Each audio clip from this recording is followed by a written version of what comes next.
Bienvenue à Santé Plus, le magazine consacré à la santé. Et aujourd'hui, la France célèbre la 10e journée nationale des aidants. Emmanuel Macron et Brigitte Macron se rendent aujourd'hui à la plateforme handicap Répit des aidants, phare, au sein de l'association OSE, œuvre de secours aux enfants, dans le 12e arrondissement de Paris. Agnès a invité aujourd'hui Annie Devivy, qui est spécialiste du monde des aidants, qui a écrit un livre dont nous allons vous parler. Est-ce que vous pouvez nous présenter votre invité ? Alors Télésud a voulu rendre hommage à celles et ceux qui prennent soin d'un proche. Et Annie Devivy est fondatrice d'agevillage.com. C'est un site d'information des seniors et des aidants. C'est aussi la référence des professionnels de la gérontologie. Et c'est une femme très engagée pour la cause des aînés fragilisés. Elle est une figure incontournable de la Journée nationale des aidants. Alors, j'ai envie de vous poser une première question. Qu'est-ce qu'un aidant ? Alors, comme on peut le voir dans les reportages que vous allez diffuser, un aidant n'a pas d'âge particulier, puisque devenir aidant, ça peut arriver à n'importe qui. Il y a un enfant aidant par classe aujourd'hui, on ne le sait pas. Mais c'est vrai que la très large majorité des aidants, ce sont des femmes. Ce sont des femmes qui ont dépassé la cinquantaine et qui se retrouvent à devoir accompagner des proches qui sont soit plus jeunes, mais surtout plus âgés qu'elles, dans le parcours de vie qui va durer un petit moment, une bonne dizaine d'années en moyenne. Comment est-ce que le mot aidant a été choisi ? Parce qu'on aurait pu penser à une appellation plus spécifique, plus précise. Alors j'aime beaucoup aussi un des membres du collectif Je t'aide, qui milite pour la Journée nationale des aidants, qui est France Alzheimer, raconte souvent que les aidants sont des aimants. C'est-à-dire que ce sont des proches qui accompagnent, qui sont soit des enfants, soit des parents, soit des conjoints de quelqu'un qui va d'un seul coup avoir besoin d'une aide qui va augmenter dans le temps. Alors aujourd'hui, on caractérise par aidant quelqu'un qui a une aide très régulière, voire quotidienne, voire plusieurs heures par jour auprès de son proche. C'est vraiment là que se caractérise la notion d'aidant et que le législateur a de plus en plus reconnu, d'ailleurs. Alors, c'est quoi le travail d'un aidant ? Alors, le travail d'un aidant, ça va commencer par déjà se reconnaître comme un aidant, si c'est possible. C'est-à-dire déjà d'accepter de prendre un petit peu de recul sur la situation et de se dire, tiens, je suis passé d'une aide ponctuelle, d'un soutien moral sur l'administratif, sur les courses, sur des petits soutiens quotidiens, à quelque chose qui est devenu plus important. Et d'ailleurs, c'est ce que je raconte dans le livre, c'est le premier chapitre. C'est est-ce que vous êtes un aidant un peu, beaucoup, passionnément, à la folie ? Parce que parfois, vous allez devenir quelqu'un qui va être absolument indispensable 24 heures sur 24, 7 jours sur 7. Et là, vous risquez de devenir quelqu'un qui va avoir des risques pour sa propre santé. Donc, c'est très important de se reconnaître comme quelqu'un qui commence à devenir un aidant pour commencer à regarder autour de soi quel va être le réseau d'aide dont on va avoir besoin pour son proche et pour soi. C'est ça. On bascule dans la notion d'aidant quand le niveau d'aide est suffisamment lourd pour que ça impacte sur sa vie personnelle, sur sa vie professionnelle, et que là, il faut absolument chercher de l'aide et du répit. Mais est-ce que c'est une obligation que l'on assume ? Est-ce qu'on a un statut pour ça ? Est-ce qu'il y a une incitation matérielle de quelque sorte que ce soit ? De quelque sorte. Alors, on a beaucoup milité pour, pas forcément la notion de statut, mais en tout cas pour la reconnaissance de l'implication que ce niveau d'aide implique, notamment quand on travaille, notamment quand on est encore en activité. Et même pour les enfants. C'est-à-dire que, par exemple, on milite beaucoup dans le collectif, notamment pour que l'éducation nationale se rende compte qu'elle a, parmi les enfants qu'elle accompagne, des gamins qui aident de manière très forte un parent, un frère ou une sœur. Et donc, cet enfant-là va avoir besoin d'un regard particulier, d'un soutien particulier, ou peut-être d'une adaptation particulière, et puis aussi de répit et de ressources. C'est la même chose à tous les âges. Quand vous travaillez, quand vous êtes en activité, quand vous êtes en retraité et que vous vous retrouvez devant une situation où vous allez accompagner un proche, parce que notre République demande une obligation familiale. Notre République exige une obligation familiale. Vous avez l'obligation d'accompagner et de soutenir vos enfants et vous avez une obligation d'accompagner votre parent. C'est une obligation légale que le Code civil nous impose. Après, sous peine de sanctions, sous peine de quoi ? Sous peine de devoir être rattrapé par la patrouille des impôts. Par la patrouille si vous n'accompagnez pas financièrement et si vous ne participez pas, notamment financièrement, aux obligations alimentaires qui vous sont redevables. Tout à fait. Donc en effet, on a tous une obligation vis-à-vis de nos proches, vis-à-vis de nos enfants et vis-à-vis de nos parents. Et après, selon le conseil de famille que nous recommandons beaucoup de faire sur Âge Village, la première chose qu'on recommande de faire, c'est que quand arrive une situation de besoin d'aide qui commence à se caractériser, l'idéal, c'est de se poser et de se poser avec la personne concernée pour tricoter avec elle le niveau d'aide qu'il va falloir commencer à construire avec les réalités financières, économiques, sociales et les réalités de la vie, de la relation qu'on a eue avec le proche. Il y a des gens que vous pouvez aider, des gens que vous ne pouvez pas aider. Et je ne vois pas pourquoi, sous prétexte qu'il y a une obligation familiale ou une obligation alimentaire, vous seriez dans ces obligations-là. Il faut être en capacité de s'imposer ou en tout cas de pouvoir le refuser. Alors on l'a compris, ça peut arriver à tout le monde, mais pour autant, une question peut-être un peu sensible, est-ce que tout le monde est en capacité de devenir un aidant ? Est-ce que ça s'apprend ? Alors vraiment, il faut vraiment s'écouter. Il faut absolument s'écouter quand une situation arrive et que, étant donné l'histoire qu'on a eue avec la personne, étant donné les relations qu'on a eues avec la personne, étant donné les relations qu'elle a eues avec nous, parfois c'est impossible de pouvoir se décider à aider.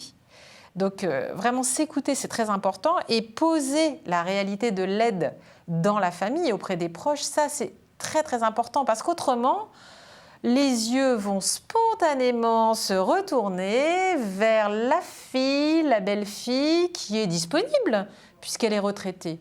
Donc forcément, elle a spontanément et de manière culturelle, évidemment, des capacités d'aider qui seraient supérieures à la moyenne, ce qui est totalement faux. En fait, quand le niveau d'aide va arriver et va augmenter, l'idéal est de se poser avec la personne concernée et les autres aidants de la famille pour pouvoir réfléchir ensemble à la façon dont on va structurer l'aide autour de son proche.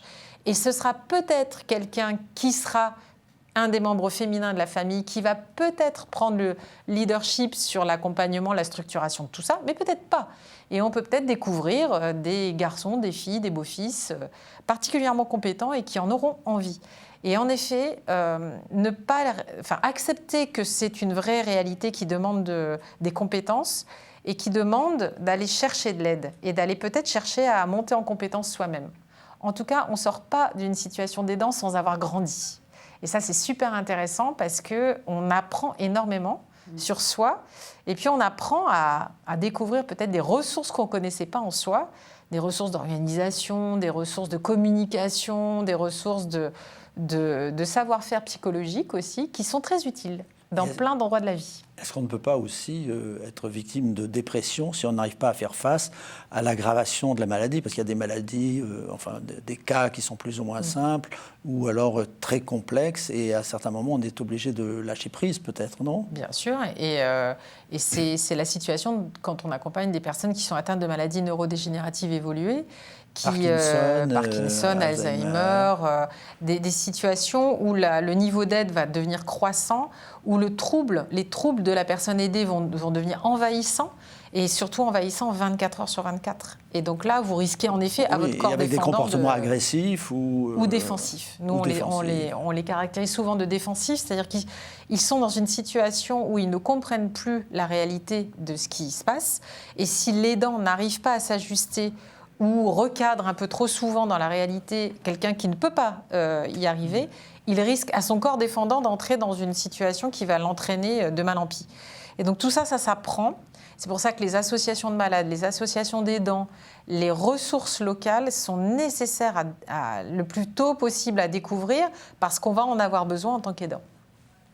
Alors vous avez un site d'information qui est très fourni, mais est-ce que vous pouvez nous dire ce que vous proposez ? Peut-être pas des formations au sens strict du terme, mais Est-ce qu'on peut apprendre et se former à partir du site hvillage.com? Alors à partir d'HVillage, on se fournit énormément d'informations, notamment une newsletter hebdomadaire dans laquelle on met en ligne toutes les ressources, dont les ressources de formation. C'est-à-dire qu'on donne à lire et à apprendre auprès des aidants toutes les ressources locales sur lesquelles ils vont pouvoir s'appuyer pour pouvoir se former, s'informer et éventuellement tricoter un réseau d'aide vraiment ajusté à la situation, qui devra peut-être s'augmenter ou qui devra entraîner peut-être un déménagement, un aménagement du logement et peut-être des grands changements dans la vie de l'aidé et de l'aidant. Ça ne se fait pas en un clin d'œil, ça se construit petit à petit et puis ça demande d'avoir un retour de la part de l'aidé, de la personne aidée, mais aussi des proches réguliers. Autrement, on risquerait peut-être de tomber dans l'excès au risque de ne plus s'écouter et de ne plus prendre soin de soi. Alors nous avons 2 témoignages d'aidants que nous allons écouter maintenant. Dans le quotidien, c'est plus, on va dire, faire en sorte que la maison tourne, quoi. Donc maman, c'est elle qui va faire on va dire, le principal, et puis moi, on va dire qu'à côté, je fais ce que je peux pour que on se retrouve tous les 4 en ayant du temps ensemble, etc. quoi. Voilà, mais bon, je peux pas résumer en quelques mots ce que je fais, quoi. C'est des petits coups de main gauche à droite, faire son possible pour que ça tourne, quoi. Non, disons qu'après, il faut définir ses priorités, quoi. Pour moi, ma famille est importante, même si elle n'a pas eu le handicap, donc déjà, elle passe en première sur beaucoup de points de vue. La famille, pour l'instant, je vis avec eux, donc j'ai envie de dire, déjà, on fait partie du fonctionnement de la famille, donc j'ai envie de dire, c'est normal. Et puis, j'ai envie aussi de profiter d'eux le temps que je suis à la maison, quoi. Après, forcément, je vais avoir ma vie et tout ça, donc je serai moins disponible, moins présent, même si je pense qu'il y a de fortes chances que je reste dans le coin parce que je suis très attaché à ma famille. Est-ce que vous avez une réaction après ce témoignage? C'est des choses que vous connaissez? C'est un âge qu'on connaît mal. C'est-à-dire que c'est intéressant que vous l'ayez choisi, ce témoignage, parce que justement, on a quand même l'idée que la majorité des aidants, ce sont des femmes autour de 50, 55 ans, 60 ans, qui prennent en soin et qui accompagnent leurs proches. Là, ce qu'on voit, c'est un jeune. On voit un jeune qui est peut-être étudiant à peine et qui prend soin d'un frère, d'une sœur, ou en tout cas de situations de polyhandicap autour de lui. Voilà, c'est une réalité qu'on connaît mal et c'est important de l'entendre. Alors, 2 aidants, effectivement, sur 10 ont moins de 35 ans. Est-ce que c'est finalement un phénomène de société, puisqu'on vit de plus en plus dans un monde individualiste? Autrefois, l'unité de lieu faisait que les grands-parents étaient sous le même toit. Est-ce que ça, c'est uniquement cette raison, ou est-ce qu'il a fallu ajouter un certain nombre d'aides et de services qui font que, du coup, il y a eu une demande plus aiguë de la part des malades eux-mêmes? C'est-à-dire, autrement dit, est-ce que les maladies neurodégénératives, et vous qui êtes une spécialiste des personnes âgées, est-ce qu'il y a un besoin plus précis chez ces gens-là? En fait, la révolution de la longévité, elle arrive là, maintenant, c'est-à-dire l'arrivée à des âges avancés des baby-boomers. Et donc, dans les années qui vont arriver, là, la notion d'aide, d'aidance, le fait d'être en situation d'aide autour de soi, va devenir une évidence pour 100% des Français. Et en fait, l'autre révolution aussi, c'est la révolution des maladies évolutives, et des maladies chroniques, qui auparavant, il y a encore 50, 60 ans, étaient plus ou moins bien traitées, plus ou moins bien accompagnées. Et donc, les personnes mouraient jeunes. Et donc, vous ne les aviez pas dans vos familles, ou très peu. Aujourd'hui, les situations font qu'on les soigne, on les accompagne. Mais une fois qu'on les a soignées et accompagnées, elles retournent dans la vie quotidienne. Et la vie quotidienne est prise en soin par les proches, puisque ces personnes sont fragilisées, ces personnes sont plus ou moins vulnérables ou plus ou moins en capacité de prendre soin d'elles, et donc elles ont besoin d'autres, elles ont besoin des autres. Je vous propose d'écouter notre deuxième témoignage. Ma journée du matin, je vais bien vous l'expliquer. Le matin, à 7h30, je monte le chercher. Il dort, mais faut avoir des heures à respecter aussi. Alors, je le découvre, et il a son déambulateur, il met ses pieds par terre, et puis il se relève tout seul de son lit. Mais c'est un lit normal qu'on a. Et puis après, je le mets j'ai dit, tu vas dans la salle d'eau, je vais te changer, je le mets propre. C'est moi qui le nettoie le matin. Enfin, puis après, elles font la grande toilette. Puis après, quand il a mangé, je lui dis, t'en vas marcher avec ton ambulateur à la maison. Il veut bien, il se relève. Puis on va chez des gens, il joue aux cartes. Il joue aux cartes encore. Puis les filles, elles lui font faire des jeux, comme là, tantôt. Elles me promènent à la maison ou dehors, il y a une terrasse. Puis elles lui font faire des jeux, de l'écriture. Il a son cahier d'écriture, comme les enfants. Non, mais c'est vrai, je lui dis qu'il travaille bien. Il dit, c'est moi qui ai écrit tout ça. Ben, je dis, c'est toi qui as écrit tout, parce que je regarde son cahier. Il avait été prévu quelqu'un 3 ou 4 fois par semaine, mais c'était pour stimuler mon épouse et la faire se lever à je ne sais plus quelle heure, de l'après-midi, parce qu'elle serait restée au lit tout l'après-midi. Est-ce que vous pouvez nous donner davantage de statistiques concernant les aidants, le nombre total d'aidants? Alors les chiffres s'ajustent d'une étude à l'autre. On est entre 8,3 millions et 11 millions d'aidants. On est sur une pente ascendante, hein. Il n'y a pas de souci là-dessus. On est vraiment bien parti pour qu'on soit tous un jour ou l'autre autour de soi. On est sur vraiment une moyenne d'âge qui est autour de 60 ans, entre 55 et 60 ans. Mais vous l'avez vu, hein, une moyenne, ça veut dire forcément qu'il y a des écarts très importants. Et puis on a le fait que sur les évolutions statistiques les plus marquantes, c'est aussi le fait qu'on a basculé en 2013, c'est l'année où Michel Delaunay m'a demandé de retravailler et de rejoindre la Journée nationale des aidants pour l'activer avec elle aussi, parce que cette notion d'aidant n'était pas encore évidente. Aujourd'hui, d'année en année, avec le collectif Je t'aide et la Journée nationale des aidants, on voit monter la prise de conscience de ces personnes, de dire, bah, tiens, en fait, ok, je suis son fils, je suis sa fille, je suis son conjoint, mais en fait, je suis un aidant. Et donc, ça veut donc dire que derrière, même si je travaille, j'ai la possibilité d'avoir des aides, j'ai la possibilité de me faire reconnaître comme aidant, et donc j'ai aussi à me battre moi-même pour poser cette réalité-là et faire en sorte qu'elle soit reconnue par le médecin, par l'assistante sociale, par les autres acteurs de la société comme une réalité qui n'est pas simple. 27% d'ailleurs de ces aidants jugent leur rôle très lourd, voire comme un fardeau. Comment concilier une vie personnelle, intime, et une vie d'aidant? Est-ce qu'il y a un peu de littérature là-dessus? Alors, il y a de la littérature, et notamment beaucoup de littérature qui s'est accentuée ces dernières années, parce qu'on a beaucoup milité pour le congé de proche aidant, justement pour faire en sorte qu'on puisse lier vie personnelle et vie professionnelle et vie d'aidant. C'est-à-dire que j'ai mes 3 vies quotidiennes qui vont s'associer. Et concrètement, ça veut donc dire que je vais prendre on raconte aux aidants à quel point il est important qu'ils se posent régulièrement pour faire un bilan de là où ils ont posé tout leur temps, toutes leurs obligations, de manière à voir quand est-ce qu'ils ont pu avoir des répits, des temps de répit, des temps de... Ça, c'est le thème de cette année, hein, le répit, le répit, le répit. C'est-à-dire, prenez des temps pour vous, prenez des temps pour respirer, pour ne pas vous épuiser, et puis pour pouvoir ranger vos affaires et faire en sorte que les uns et les autres prennent leur place, hein, dans l'échiquier. Pour pouvoir travailler, et beaucoup d'aidants, enfin les aidants qui travaillent sont plus que majoritairement en demande de continuer de travailler pour justement avoir leur tête à autre chose que la situation d'aide. Et puis, on a aussi obtenu le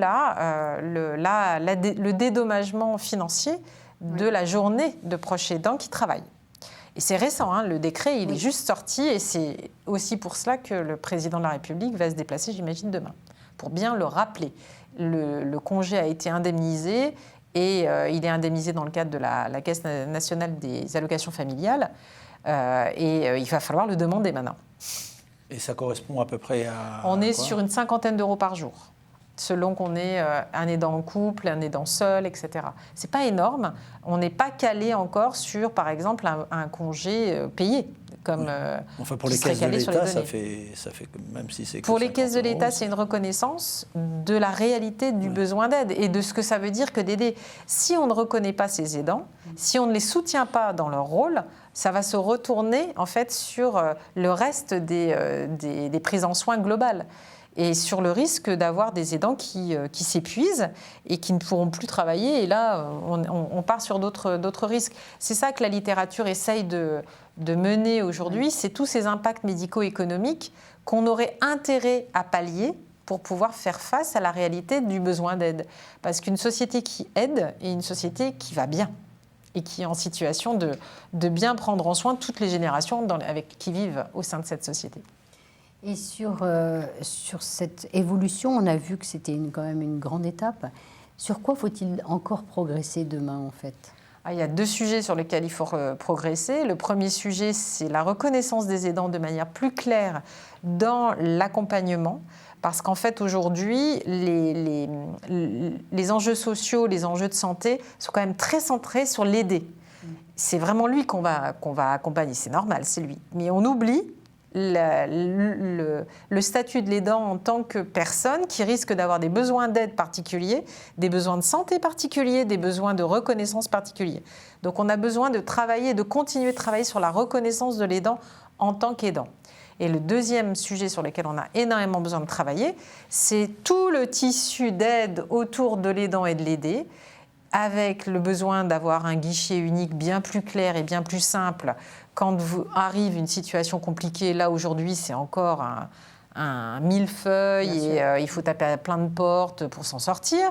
Et l'autre chose, c'est qu'on a besoin de reconnaissance, on a besoin de beaucoup plus de professionnels aguerris, labellisés, reconnus pour pouvoir nous venir en aide et de manière financée. D'où le 5e risque de protection sociale qui vient d'être voté à l'Assemblée nationale et qui a besoin maintenant d'être structuré. On a voté enfin 70 ans après la fin de la guerre, après l'arrivée des 4 risques de sécurité sociale, on vient enfin de reconnaître qu'il y avait un nouveau risque qui était apparu, c'est le risque autonomie, handicap et aide.